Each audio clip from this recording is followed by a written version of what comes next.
I want to be the hope of people. I come from a very poor background. I started pageants at 10 years old to put myself through school and to lift my family out of poverty.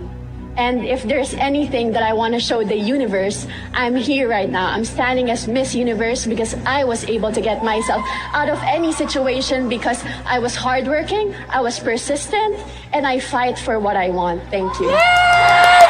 Bigyan na yan ang corona! Koronahan na yan! Oh my God, ang galing! Guys, wala na. Panalo na. Thank you very much, Miss. Panalo na yan. Wag na yung iba. I'll ask Miss Venezuela to please step forward and Ang choose galing. an Nagawa pa niya yun ano. Thank you very Pasok much, yung Miss kanyang Venezuela. pa-birthday.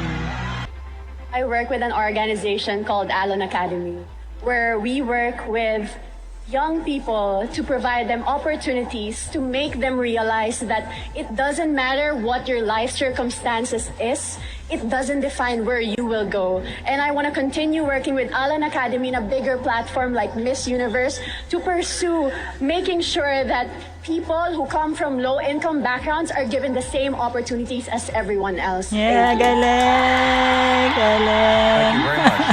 Miss Philippines, Galing! everyone. Philippines na talaga. Thank you. Ano ba tawag sa Now gano'n? ask- Pagsagot now ka ask na. Miss Conviction Venezuela talagang. to please step Fight, forward gano'n.